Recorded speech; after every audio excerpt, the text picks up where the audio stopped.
नमस्कार दोस्तों, मैं हूं संजीव कुमार और स्वागत करता हूं आपका हॉरर एक्सप्लेनर में।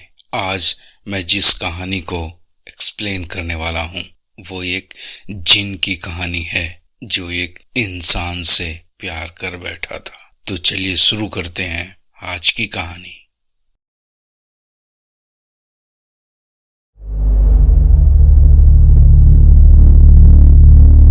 स्वागत है आपका हॉरर एक्सप्लेनर में, जहां पे भूत प्रेत और आत्माओं से भरी डरावनी कहानियां आपको रोमांचित कर देंगी। तो हो जाइए तैयार सफर के लिए।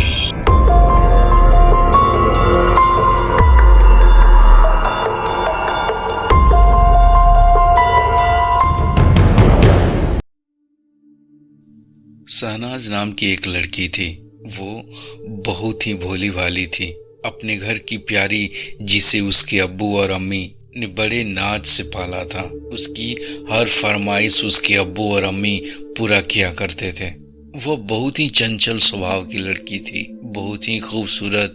ऐसा लगता था जैसे ऊपर वाले ने बड़े प्यार से तराशा हो उसे।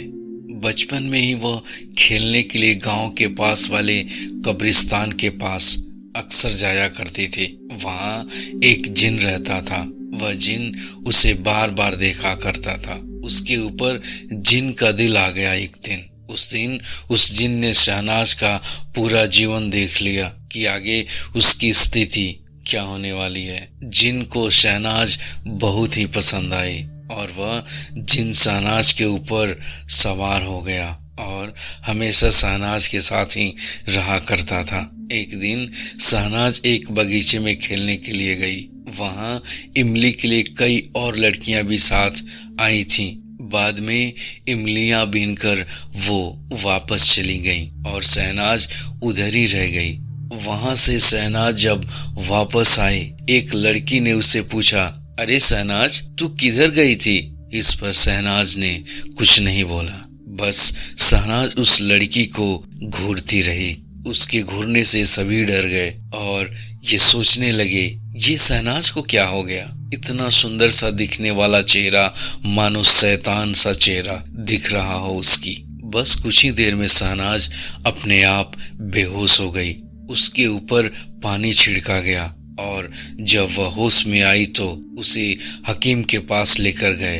हकीम ने दवा दी, मगर शहनाज पर उसके दवा का कुछ असर नहीं हुआ। शहनाज एक बार फिर से बेहोश होने लगी। आनन फानन में शहनाज को लेकर उसके अब्बू एक मुर्शिद के पास गए। उन्होंने मुर्शिद को सारा हाल सुनाया और मुर्शिद ने देखा कि शहनाज के कोमल अंगों पर कोई जिन बैठा है। मुर्शिद ने ऊपर वाले से दुआ की और एक ताबीज दिया। मुर्शिद ने ऊपर वाले से दुआ की और एक ताबीज दिया शहनाज के लिए। शहनाज को थोड़ा आराम तो हुआ, पर बार बार उसकी तबीयत खराब होने लगी, या यूं कहें कि बार बार उसकी तबीयत अब खराब होती रही। अब अब्बू और अम्मी ने शहनाज को कब्रिस्तान और बगीचे के तरफ जाने के लिए मना करने लगे। उसके बाद शहनाज ने भी बगीचे के तरफ जाना छोड़ दिया, पर वह जिन अभी भी शहनाज के ऊपर था। वह जिन शहनाज की खूबसूरती पर दिलो जान से फिदा था। वह उसे छोड़ना नहीं चाहता था। काफी समय बीत गया। शहनाज की उम्र निकाह की हो गई। अबू ने शहनाज के लिए काफी समय बीत गया। शहनाज की उम्र अब निकाह की हो चली थी। शहनाज के अब्बू ने उसके लिए काफी मुसीबतों के बाद एक अच्छा रिश्ता देखा और निकाह का फैसला किया। निकाह के समय शहनाज से पूछा गया, निकाह कबूल है? तो शहनाज ने निकाह कबूल किया। और उसके शौहर से पूछा गया, निकाह कबूल है? तो उस समय जिससे निकाह हो रहा था, जिन उसके ऊपर सवार होकर बोला, कबूल है। किसी को क्या मालूम कि निकाह किसका हुआ। शहनाज अपने शौहर के घर गई। उसका स्वागत हुआ और जब वह अपनी सुहाग रात में अपने बिस्तर पर थी तो उसका शौहर आया तो उसने उसे लात मारकर भगा दिया। शौहर ने सोचा पहली बार है, इसलिए शहनाज शर्मा रही होगी शायद और मुझसे दूर रहना चाहती हैं। वह कुछ दूर जाकर दूसरी जगह पर सो गया। अब क्या था, जिन शहनाज के साथ सुहाग रात मना रहा था, शौहर बेचारा दूसरी जगह नींद में सो रहा था।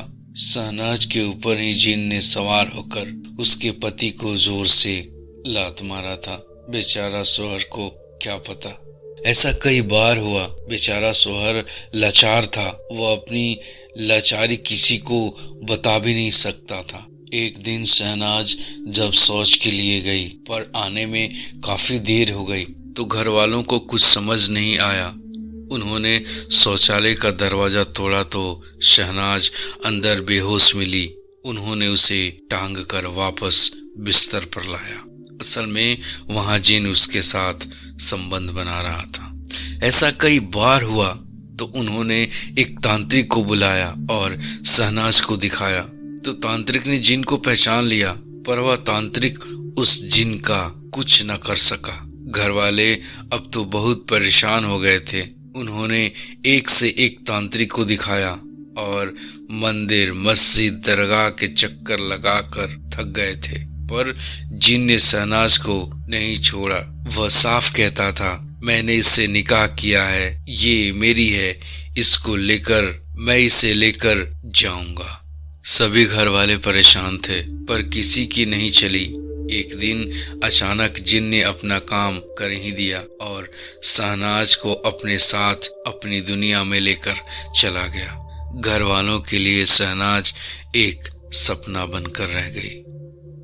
दोस्तों, अगर ये कहानी आपको अच्छी लगी हो तो प्लीज इसे लाइक करें, शेयर करें और हाँ, अगर अब तक आपने हमारे चैनल को सब्सक्राइब नहीं किया हो तो प्लीज हमारे चैनल को सब्सक्राइब करें। तो मिलते हैं आपसे एक और नई कहानी के साथ। तब तक के लिए जय हिंद, वंदे मातरम।